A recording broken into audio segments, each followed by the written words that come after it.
네, 안녕하세요 여러분. 두 번째 강의입니다. 우리는 지난주에 기독교에 들어오게 된 세 가지의 경우와 그리고 신앙의 성숙을 막는 세 가지 장애물들에 대해서 함께 나눴었습니다. 오늘부터는요 우리가 기독교로 조금씩 그렇게 안으로 들어가 보려고 해요. 그래서 특별히 오늘은 소통하시는 하나님에 대해서 함께 나누려고 합니다. 오늘도 역시 지난주처럼 한 가지 질문을 나누고 가보도록 하겠습니다.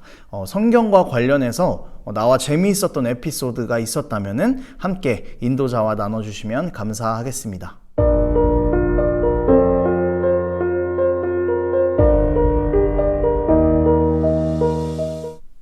자, 이렇게 처음에 이 성경에 대한 이야기를 꺼낸 이유는 뭐냐면은요, 이 소통하시는 하나님과 성경이 관련이 있기 때문입니다.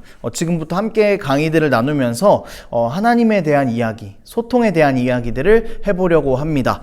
본격적으로 함께 나눠보도록 하겠습니다. 네, 여러분, 하나님에 대해서 이야기하기 전에 먼저 무신론과 유신론에 대해서 함께 이야기를 해야 될 것 같아요. 왜냐하면 하나님이라는 것을 이야기하기 위해서는 유신론이 반드시 전제가 되어 있어야 하기 때문이죠. 무신론은요, 신이 없다라고 생각하는 입장이에요. 그래서 간단하게 말하면은 물질이 오랜 시간 동안 시간이 지나면 지날수록 우연이라는 방식을 통해서 존재하게 됐다라는 것을 말하는 게 무신론입니다. 그래서 무신론적인 사고대로라면은 우연이라는 조건만 충족한다면 모든 것이 다 만들어질 수가 있습니다. 네, 다음은 유신론입니다. 유신론은요, 신이 있다라고 생각하는 입장이에요. 그리고 신으로부터 세상이 출발했다고 말하는 것입니다. 신이 세상을 만들 때 어떤 분명한 계획을 가지고 만들었고, 인간도 그 중에 하나라는 것이죠. 세상이 존재하게 된 것은 우연이 아니라 신의 계획이다라는 것을 말하는 것이 유신론입니다. 그러니까 우리는 하나님에 대해서 이야기를 할 거기 때문에 이 유신론의 입장을 가지고 함께 이야기를 했으면 좋겠습니다. 이 유신론도요, 두 가지 입장으로 나누어지는데요. 이 기준은 소통입니다. 그래서 신이 인간과 소통을 하느냐, 소통을 하지 않느냐에 따라 이 두 입장이 나누어집니다.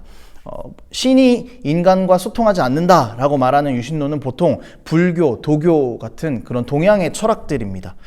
이런 철학들은 신이 인간과 소통하지 않는다라고 생각하기 때문에 어떤 궁극적인 진리에 도착하기 위해서는 인간이 스스로 수고하고 애쓰면서 진리를 찾아가야 한다라고 말하죠. 그래서 나온 방법들이 명상도 있고 고행도 있고 그런 것들이 있습니다.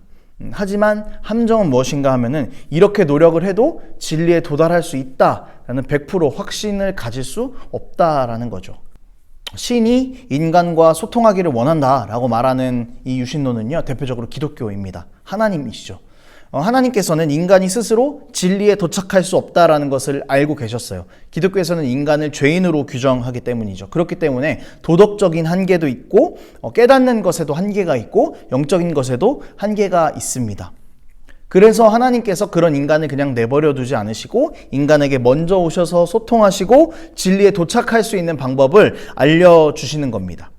그래서 이것 때문에 소통하지 않는 유신론과는 굉장히 큰 차이가 있는 것이죠. 그리고 지금 제가 말한 하나님께서 인간과 소통하기를 원하신다라는 것은 기독교의 가장 핵심적인 내용 중 하나입니다. 네, 하나님께서 처음에 인간을 찾아오신 방법은요, 이스라엘이라는 한 국가를 찾아오신 것이었습니다. 하나님께서 이스라엘의 시조인 아브라함을 부르신 것에서 하나님의 소통이 시작됐죠. 그런데 이 당시 아브라함은 민족이라고 하기에는 너무 작은 가족들밖에 없는 그런 공동체였습니다. 볼품없는 공동체였죠. 그런데 하나님께서는 그 볼품없고 작은 공동체를 선택하셔서 하나님을 드러내시기로 결심을 하십니다. 여러분, 우리는요, 하나님에 대한 편견이 있는 것 같아요.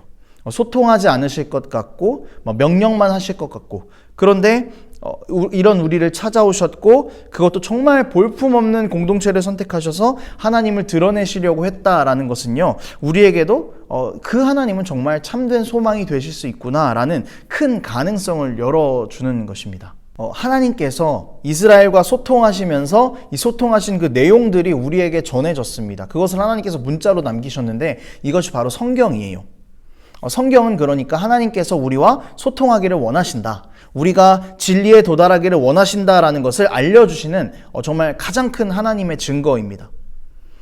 하나님께서는 이렇게나 소통하고 싶으셨고 이렇게나 사랑하셨는데 이스라엘은 하나님을 오해했습니다. 제대로 하나님의 뜻을 알지 못했습니다. 그래서 하나님께서 선택하신 방법은 스스로 이 땅에 오신 것이죠. 이것이 바로 하나님이신 예수 그리스도입니다. 가장 평범한 사람으로 우리 곁에 오셔서 소통하기를 원하셨고 계속해서 내가 너희와 함께 있다라는 것을 끊임없이 알려주셨죠. 그리고 이 내용도 역시 기록된 것이 바로 신약 성경인 것입니다. 여러분, 이래서 우리에게 이 성경이 진짜 중요합니다. 우리가 하나님을 만날 수 있는 가장 중요한 통로이고 하나님이 우리와 얼마나 소통하기를 원하셨는지를 알려주는 것, 그리고 또 우리를 얼마나 사랑하셨는지를 알려주는 것이 성경이기 때문이죠. 그래서 우리가 성경을 보면은 하나님 이런 분이시구나, 정말 하나님이 우리와 이만큼이나 소통하기를 원하셨구나 라는 것을 알게 되고 하나님에 대해서 알고 있던 편견들, 멀리 계신 분, 무서운 분, 이런 편견들을 하나하나씩 깨나갈 수 있게 되는 것입니다. 하나님이 점점 우리와 가까이 있는 존재로 우리가 생각할 수 있게 되는 것이죠. 네, 오늘은 우리와 소통하기 원하시는 하나님에 대해서 함께 이야기를 나눴습니다.